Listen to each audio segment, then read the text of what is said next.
Balik lagi sama gue Jonathan Leonarda. Hari ini gue pengen ngajak unboxing sesuatu. Jadi kemarin tuh sebenarnya gue udah pasangin nih si shock Scarlett ini, cuma gue nggak sempat bikin video unboxingnya. Tahu udah kepasang, dan itu karena urgent. Shock depannya si Barong itu tuh mati. Setelah gue pasang, depannya enak, belakangnya nggak enak. Jadi dia nggak balance depan sama belakang. Jadi gue nggak bisa ngasih review apa-apa. Untuk memberikan ekspektasi reviewnya harus memang dua-duanya ya, kanan kiri, depan belakang kita ganti. Kita buka dulu seperti apa isinya dan dapatnya apa aja. Karena kemarin yang sempat bikin videonya kayaknya suaranya hilang deh, gue lupa.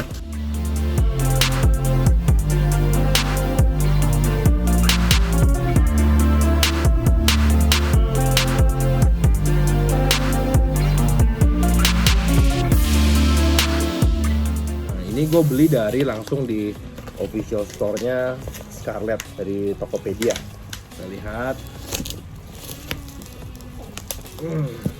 Kalau dari segi harga sih buat gua ini reasonable ya.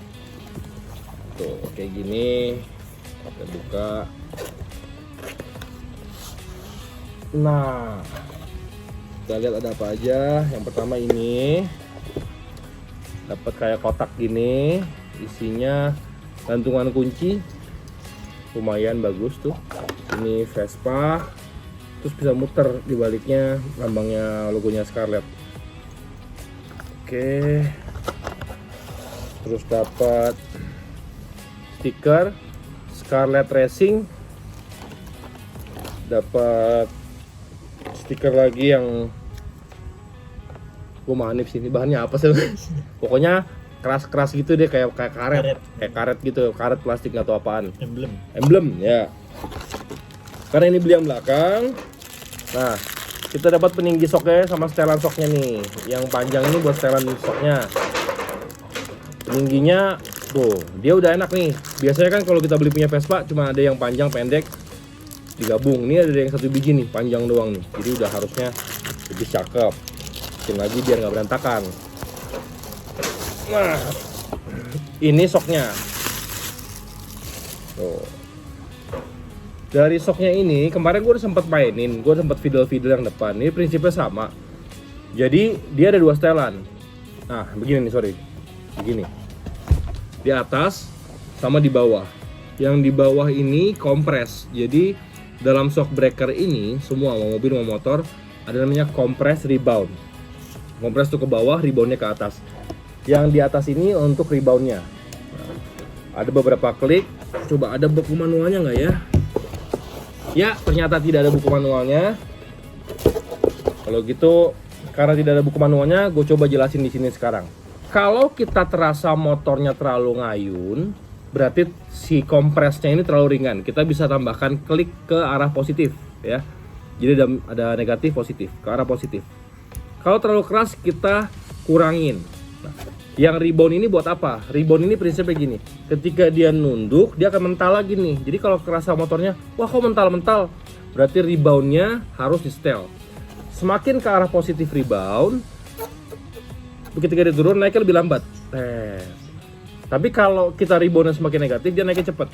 Nah, ini semua positif negatif antara rebound dan kompres harus synchronize. Mungkin bukan ranah gue kali ya buat ngejelasin, karena ini udah fine tuning ke expert suspension. Tapi gue punya pengalaman sedikit tentang di off-road, jadi gue cerita kurang lebih sama. Kalau kita attack tikungan, reboundnya terlalu cepat, maka motor kita akan seperti ini, naik terus kemana. Tapi kalau reboundnya kita bisa tahan, dia akan motor lebih diem, naiknya nggak banyak.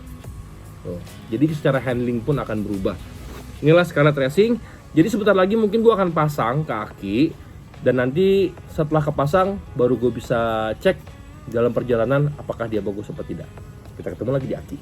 Akhirnya gue sampai di aki dan tadi sempat udah dibuka, dipasang. Nah ternyata posisi baut di sini nggak nyampe, jadi kita harus buat di baut. Ucok beliin baut, tapi dapat yang panjang cok ya. Dapat yang panjang harus mah. Nah jadi ini kita harusnya perlunya segini nih kira-kira cok ya. Terus segini. Potong lagi. Tapi karena kepanjangan tadi ukur dulu, kita potong dulu. Nanti kalau udah dipotong kita pasang dan kita lihat. Aki masih pada ngerjain motor-motor yang lain tuh. A few moments later. Sorry agak gelap. Akhirnya gue udah sampai rumah. Ini udah kepasang. Memang gak kelihatan sih. Jadi mau pakai merek apapun ya pasti ngumpet daerah situ si soknya. Jadi ini yang bagian belakang. Bautnya harus beli sendiri dan dipotong. Tuh. Jadi kayak gitu. Nah yang di bagian sini nih, ini nyetel bukan buat kerasin atau empukin ya. Di sini ini gunanya buat naik turunnya si motor. Jadi kalau lihat motornya masih dongak, ya ini diputar dinaikin lagi. Dia namanya ride height. Nah kebetulan untuk kompres ribbonnya, kompresnya gue pakai yang paling ringan. Jadi kalau dari paling ringan tuh sini mentok, gue cuma putar satu klik. Nah kayak gitu.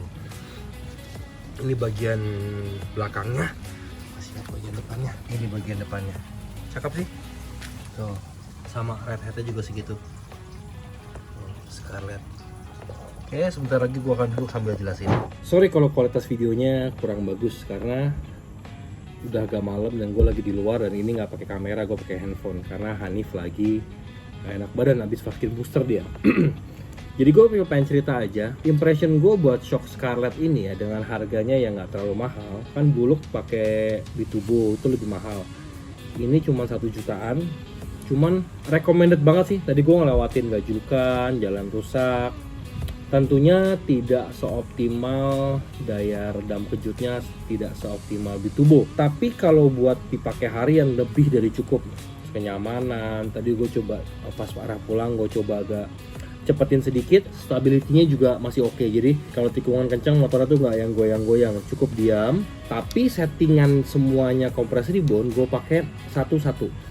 Tadi gue coba kerasin nggak enak, jadi kayak pakai sok mati. Tapi itu kembali lagi mau bawa beban berapa, mau bawa tracknya seperti apa. Karena kalau buat racing mungkin memang harus keras ya. Kalau gue kan masih sekedar dalam pakai perkotaan yang nantinya bakalan buat jalan-jalan juga ya, ke gunung-gunung, ngopi-ngopi cantik lah. Pokoknya senyaman mungkin, jadinya nyaman. Jadi buat gue si Scarlett ini layak lah untuk dibeli.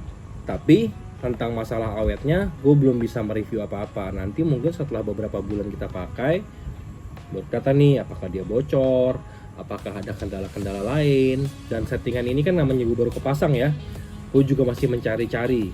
Cuman kadang udah malam, gak sempat. Kebetulan si posisi shock Vespa itu gampang diobok-oboknya, tinggal masukin tangan. Tadi gue juga cuma puter-puter di bawah spakbor bisa keputar. Jadi bukan hal yang menyulitkan, tapi ya proses untuk mendapatkan enaknya ya mungkin harus agak repot. Kita harus jalan-jalan, nyobain posisi tidur, nyobain jalan rusak. Oh kurang ini nih, kita berhenti sebentar, kita putar lagi. Karena ekspektasi setiap orang akan berbeda. Ada yang suka agak nyaman mau ngayun, ada yang suka lebih stiff. Jadi itu udah individu lah ya, individu dalam menyetik suspensi. Jadi gue rasa itu aja, so far layak untuk dibeli dengan budget yang lumayan. Scarlett Racing, itu aja. Jangan lupa like, subscribe, dan komen. Sampai berjumpa di video selanjutnya. Bye-bye.